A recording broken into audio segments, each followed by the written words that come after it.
The red pill is a lie. To thousands of men, it's seen as a pass to vaults of Bitcoin and mansions filled to the brim with OnlyFans models. But it only sells that image, and when you actually buy it, it's just a poster of a rented Lambo with hair plugs. The message is reductive, but it's easy to digest for those who feel they're underperforming in the financial and dating markets. Telling men to chase the bag and never get into relationships has become the prominent ideology for many in the manosphere space. It's an interesting contrast to the feminist ideology that tells women the same thing. Taking the red pill is usually a reference to when you're exposed to a truth so obvious that it opens your eyes to how things really are. For instance, a video exposing gold diggers, or the male suicide rate, or the bias on dating apps, or in family courts, can be a eureka moment for people not experienced in the way of the world, or maybe just lonely guys who aren't very social. That's where it stops. It doesn't give you the product that they try to sell. There are no answers, only lifestyle. These influencers get one red pill and think they've got it all figured out. Then they start selling an image to the masses. Everything is surface level. There's no long-term answer. The idea of stacking paper to the ceiling doesn't move on to the next phase because the next phase is get another room to stack paper in. Oh, and also fill a room with bitches and fill a garage with cars. And the more the better.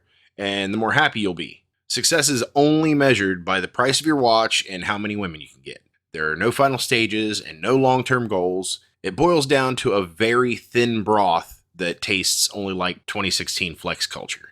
Most of these red pill cultists literally subscribe to these de facto religious figures, giving money every month for access to Discord servers and message boards or tips on how to finally kiss a real live girl.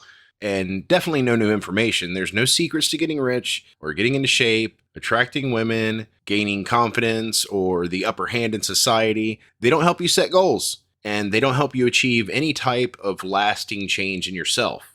Aside from narcissism and side effects from steroids, it's a high rent space for circle jerking over the dying coals of real masculinity. So if you want to be a real man, get some more men to join the circle, because men need to unite and the last one in eats the jizz biscuit.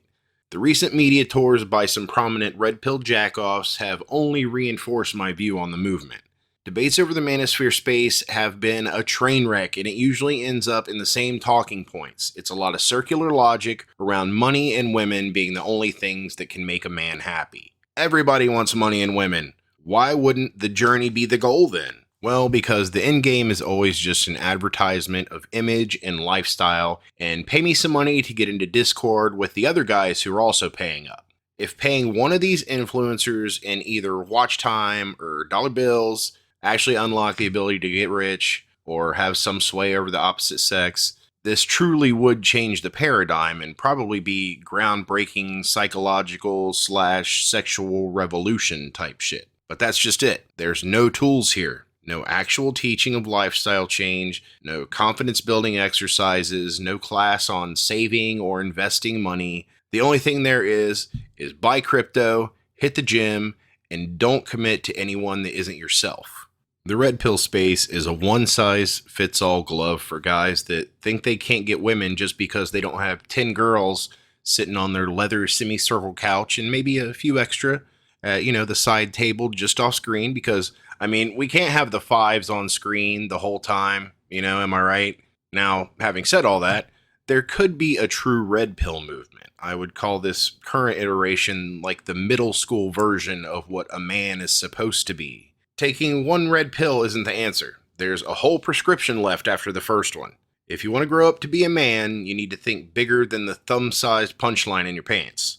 Think about the future. Suppose you finally collected the last dollar on Earth or slept with every woman in the world. What do you do next? Are you going to build a cheerleader pyramid and bury yourself in a platinum Balenciaga casket? No, the answer is to be more than yourself. These talking androgel ads can't see past themselves. The relationships of your life are what legacies are made out of. Your children, in your community, your town or neighborhood, just one step away from yourself at the bare minimum. Here's a second pill for those who can swallow it. There's a great chasm separating things that make you feel larger than life and things that make your life feel large. Who will mourn you and what will they say? After all, you truly can't take it with you. The only thing that you actually leave behind are your memories. Making a contribution to the lives of others by being a person with respect, raising children with solid values, leaving your space better than you found it. These are the things that make a normal man truly great and admirable. The red pill is a lie because it only focuses on the individual. Sure, it's targeted at all men, but it's really only to flex on all men and slaps a monthly price tag on it. Being a man in this context is mostly to show others that you're doing the thing, you're following the program. The lie is in the founding principle. It's not being a real man. It's try to be Patrick Bateman's starter pack.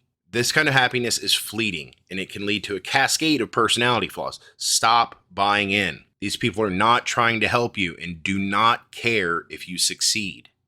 That's all for now. It's nap time.